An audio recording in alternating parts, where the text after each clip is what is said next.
Puji nama Tuhan, Shalom Bapak Ibu Saudara yang dikasihi Tuhan Yesus Kristus. Wow, senang sekali hari ini dapat menyapa kembali Bapak Ibu semuanya di Victorious Devotion yang kita cintai ini.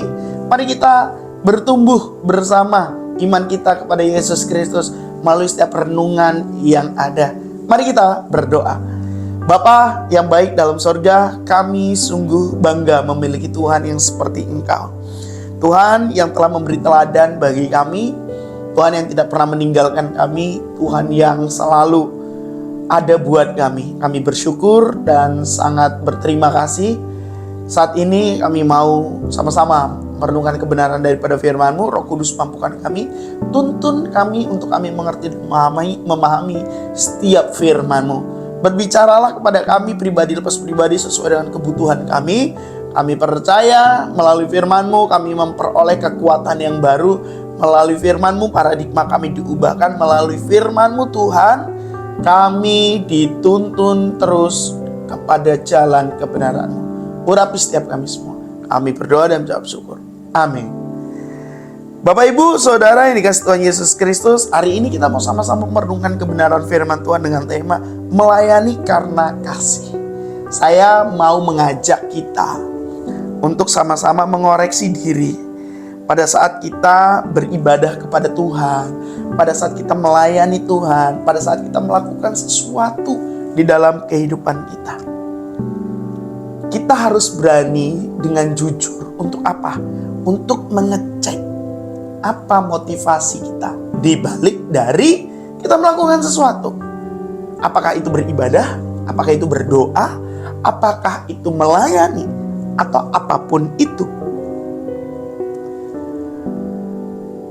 Motivasi merupakan dasar yang tidak semua orang bisa melihatnya secara kasat mata.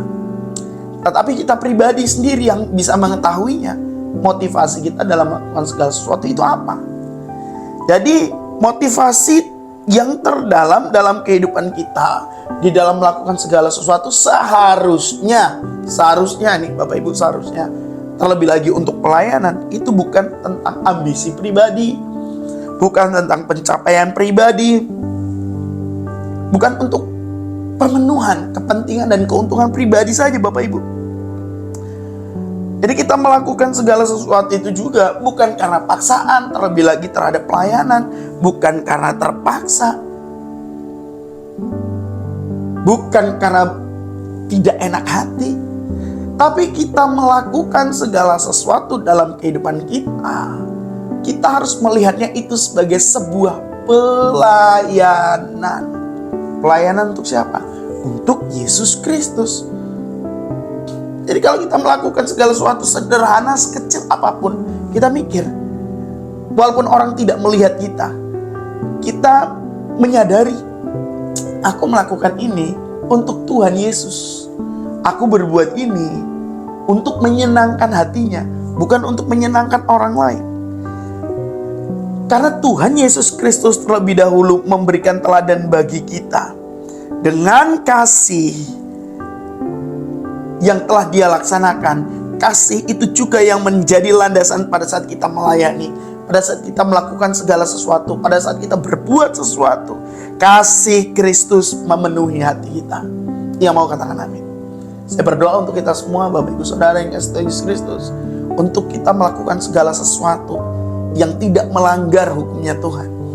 Hati kita dipenuhi dengan kasih Yesus, sehingga pada saat kita melakukan segala sesuatu, motivasi kita benar. Motivasi kita hanya untuk menyenangkan Dia, menyenangkan Yesus Kristus yang sudah terlebih dahulu memberikan hidupnya pada kita. Jadi Bapak Ibu, 2 Korintus 5 ayat 14, Rasul Paulus mengajarkan kepada jemaat yang ada di Korintus. Bunyinya seperti ini.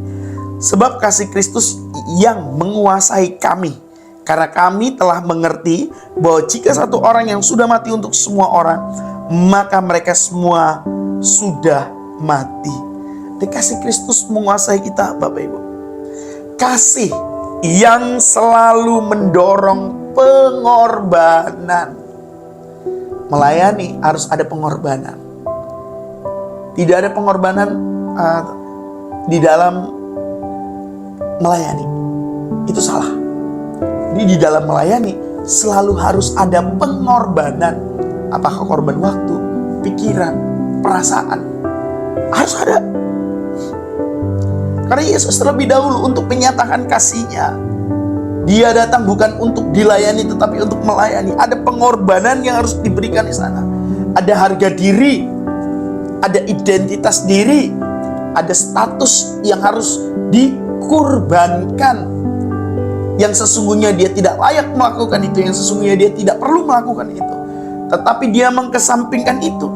Dia kurbankan itu untuk memberi teladan kepada kita supaya kalau kita harus melakukan seperti apa yang Yesus lakukan, kita tidak malu. Kita tidak pilih-pilih. Karena apa? Karena Yesus Kristus telah terlebih dahulu melakukannya. Jadi kasih mendorong untuk pengorbanan. Kalaupun kita berkorban, berkorbanlah karena kasih. Bapak Ibu Saudara yang kasih Tuhan Yesus Kristus. Bukan karena pujian orang, bukan karena sanjungan orang, bukan supaya kita dikenal orang, bukan. Lalu yang selanjutnya, tanpa kasih pelayanan sehebat apapun tidak ada artinya.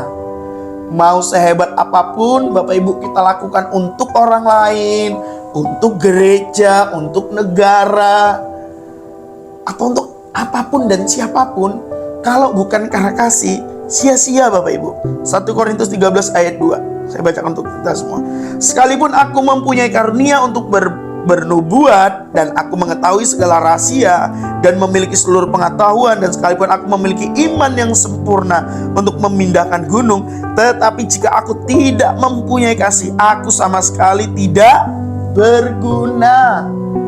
Mau kita kasihkan seluruh harta kita, waktu kita, pikiran kita, tenaga kita, jor-joran gitu untuk apakah untuk perusahaan, untuk gereja, untuk negara, untuk pendidikan, untuk sekolah, untuk apapun, untuk keluarga sekalipun, kalau tidak dilandasi dengan kasih kepada Tuhan dan kasih kepada sesama manusia, itu tidak berguna.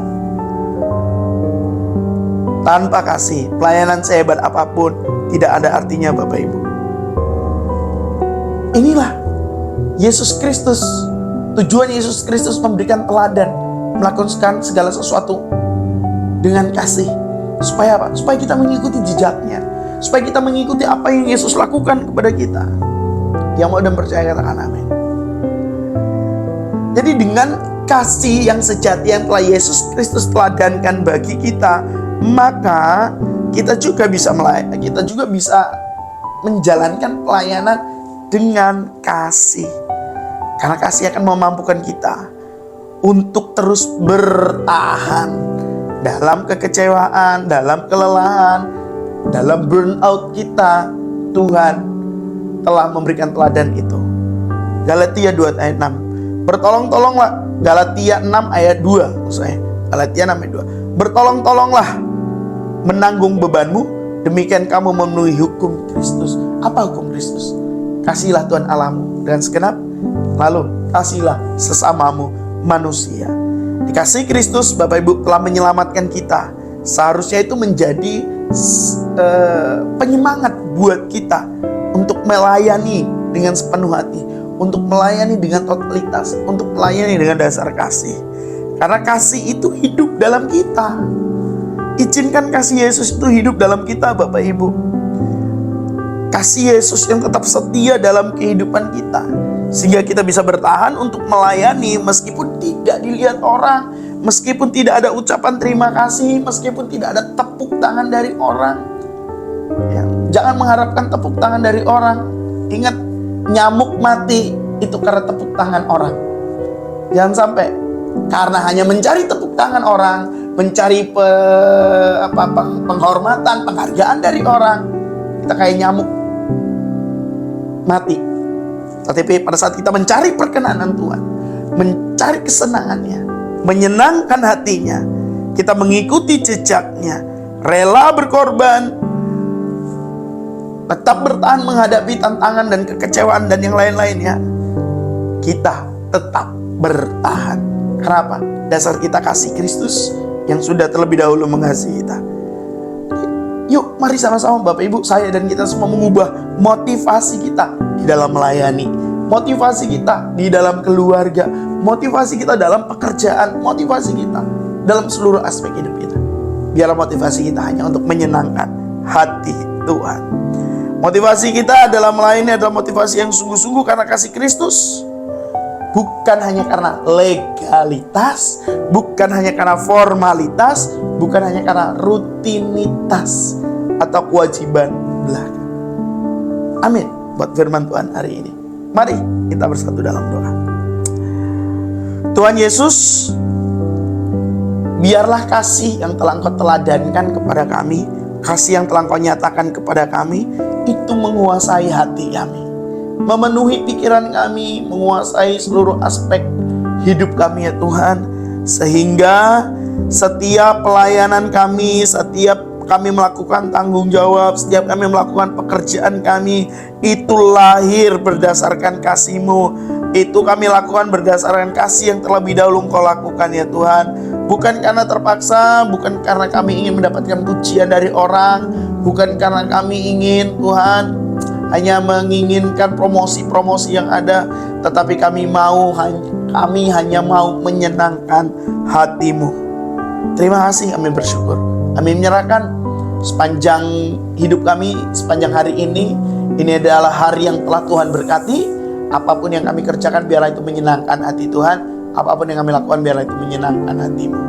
Kami bersyukur dan berterima kasih. Haleluya. Amin.